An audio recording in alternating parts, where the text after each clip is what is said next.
All right, guys. Today I wanted to talk about CTMU and the Busy Beaver problem, or Busy Beaver game, rather.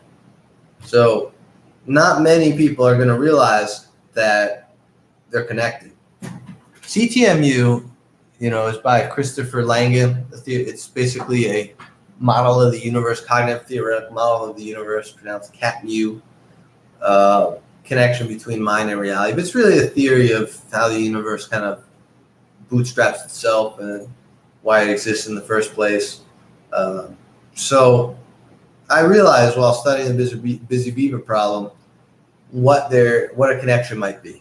So let me give you a little brief overview of what the Busy Beaver problem is. Consider a programming language that's universal. Universal in that you can write any mathematical function that you can basically, any program you can write in that language or using that system, right? So our computers, for example, are what's called finite state Turing machines because they have fixed memory. They're universal in that they can run programs of a certain size or functions of a certain complexity, right? Whereas a Turing machine has an infinite tape. Infinite memory, effectively. But the Busy Beaver problem is really not about it. It's phrased according to a normal Turing machine. You basically have the Busy Beaver game asks, what is the program that will run for the longest time on the Turing machine, on a, let's say, two-state Turing machine with two symbols. So maybe black and white, and there's like two rules that you basically choose. So the question is, okay, what program is going to run for the longest time? It's going to go through all the different states of memory for that tape. The same thing applies to a normal computer. You can ask, okay, what program can I run that will run for the longest amount of time, but eventually stop? No infinite loops, right? Because that question is trivial. You just put in while true and do nothing, and you have a tiny program that runs forever. So the question is, what is the smallest program, right, that will, or what is the program, rather, it doesn't need to be the smallest, but what is the program that's going to iterate the most memory states? Now, the reason why I say iterate memory states, which is the same thing as running the longest, is because if you have a finite state machine, right? You have finite memory. If it ever goes into the same state as a previous state, then it's just going to loop. Because remember, it's deterministic. So if it had like state A, then it revisits state A. Well, then the same exact evolution of the memory happens, and it'll never end. So effectively, the Busy Beaver game is asking, what is the program that will iterate all possible states of the memory? Now, what complicates things is that the memory for certain machines, like a Turing machine, the tape actually isn't just data, but it determines how the machine executes. So you have this this paradigm, this sort of isomorphism between code and data. Data can be interpreted as instructions, which can then be interpreted as actions, which can then read and write data. So you can have what's called like a self-modifying program. A lot of viruses and malware use this kind of technique, right? In fact, a lot of the most simple universal systems are ones where the line between code and data isn't really very defined. So the issue with the Busy Beaver problem is, given a program, right, that can be self-modifying, right? Let's say I give you 200 bytes, right? And I say, you put that's your program code. And I want you to run as long as you can, but still run a finite amount of time, right? Then that program is going to have to modify itself. So the code that is running is going to have to change. It's got 200 bytes. Imagine it just had a dedicated code section that didn't change, static code. Then that code would it would never change. So it would never be able to hit the maximum amount of state changes, because that code, however many bytes, let's say it's 10 bytes, you've got, 10 bits, you've got 2 to the 10, right?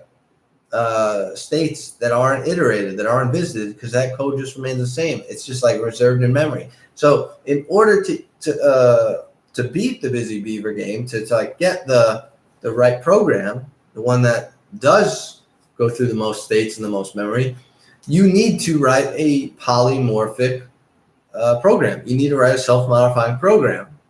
And the science of self-modifying programs goes into chaos theory, and it's really one thing that is just poorly understood. Like, you deal with the halting problem, where like just any arbitrary program, there's no idea, there's no way to know what the fuck it's going to do. And then throw in self-modification, and that's another reason why it's even harder to know what it's going to do. So let's go back to CTMU then and connect these two disparate topics. CTMU says, right, that there is a self-processing language that sort of the universe runs on. They call it the SPL, the synaptic operator or unit of self-processing information. So if I get the SPL, it's a self-configuring, self-processing language, meta-mathematical structure to which the universe is isomorphic, essentially means equivalent to the universe. It's the language of the universe, and the language is so expressive that the universe creates itself and evolves through using it. Now, here's what I'm going to say to connect the two. The Busy Beaver problem asks, what is the program that will iterate the most states? Now, if you consider all the states, you basically get the Cantor set. You basically get like the set of all possible bit strings, right? Now, if you have this all possible, and let's just consider the finite case, right? If you have 200 bits, you've got 2 to the 200th different bit strings that the memory you'd want it to, eventually be at, and you'd want another program that would traverse all those, right? So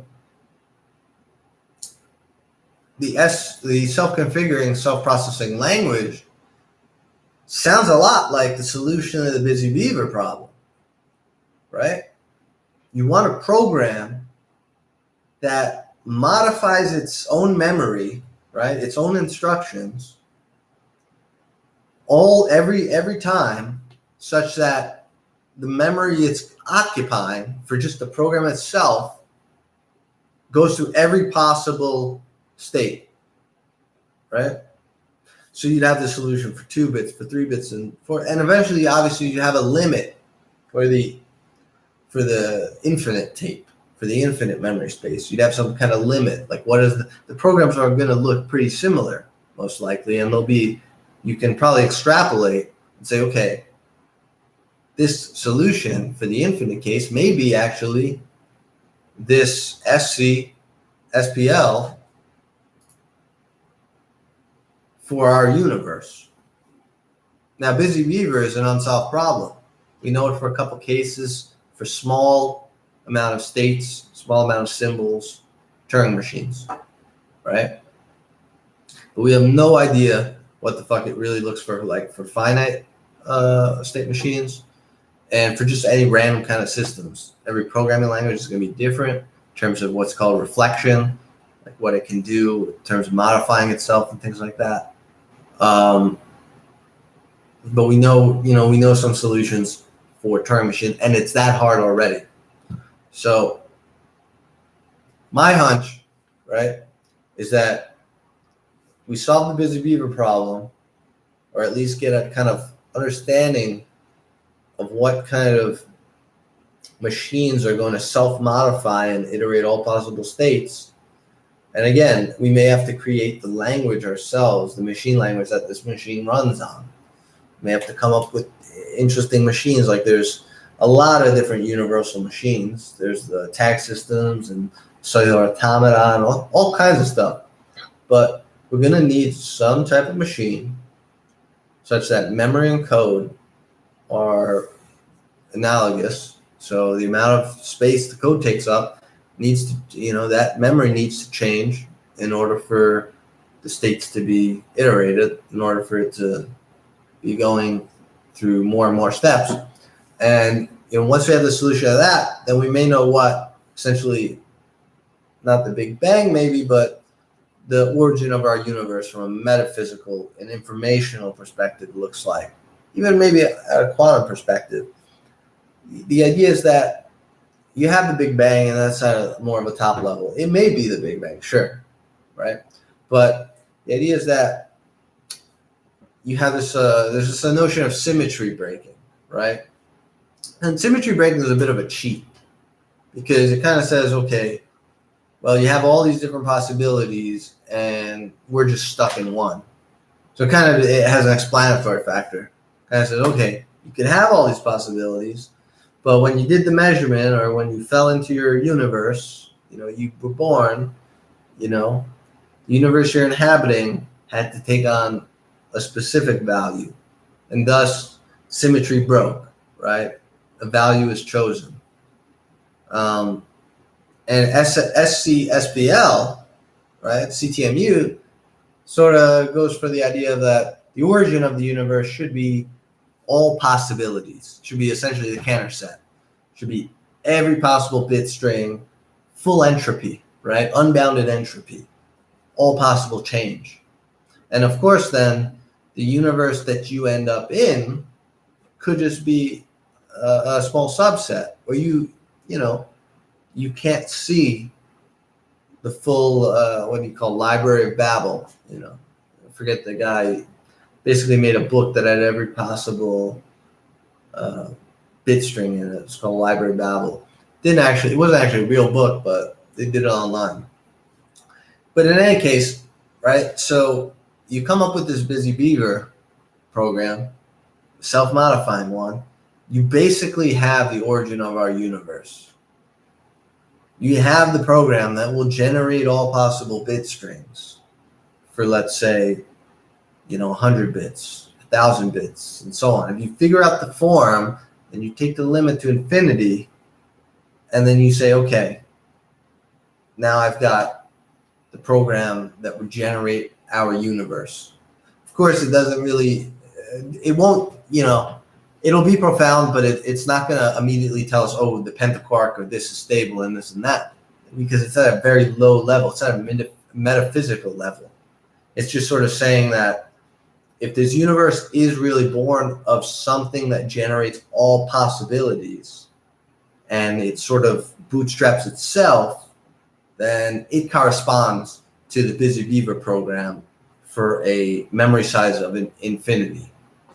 And if you believe our universe has a fixed memory size, then you also have that. So you don't need to even extrapolate the limit to infinity. You just need to have some kind of generic form that works for no matter the program size, for any program size n. So I think this is a really interesting and challenging problem. Busy Beaver problem stands to be very hard at the current moment. Don't really understand self-modifying programs well. They evade virus researchers, security researchers. There's no real great science of them right now because just even the dynamic between code and data is so poorly. It's pretty much the most complex mapping in the universe. So if I had some machine, right, universal machine, you put in code, you get data, let's say as a print instruction or a return instruction, whatever you want, or maybe it just returns the memory of the program after it reaches a halt state or a halt instruction, right? The mapping between data, right, program instructions and code and output data, right? Even though they're both data, right? The output between code and data, given a universal machine, is the most complex nonlinear mapping in the entire universe. the halting problem, the there's Gödel's theorem. There's a lot of things that factor into that, but just generally, there's no easy way to go from code to data without running the code. So it really is the most complex mapping we have in this universe. Yeah, it's not a mathematical function. It's one that involves computation. You have to have a machine, a Turing machine, that'll run the code and then return the data. But a lot of people don't realize that is kind of like the enigma in our universe. That's the function that contains the most complexity of any other possible function. So it stands to reason that the busy Beaver problem, which sort of factors into that, would also be hard, and it turns out it is. It turns out it's connected to the origin of our universe, Big Bang, or even lower level than that. So yeah, I mean, let me know what your thoughts are. I think it's really profound. I talked to Christopher. I messaged Christopher Langen on Facebook about this. He's the creator of CTMU, and he thought it was quite interesting. So it'd be nice to hear maybe from some mathematicians or computer scientists what they think about this. If maybe there's any current research going on that gets closer to solving busy Beaver for generic, finite memory machines. But yeah, I think if we get a solution, even if it doesn't have so profound effects at predicting physics on the high level that we are, I think it'd be really cool to have like literally just the program that probably created our universe. That'd be kind of cool. All right, cheers, guys. Church of Thought out.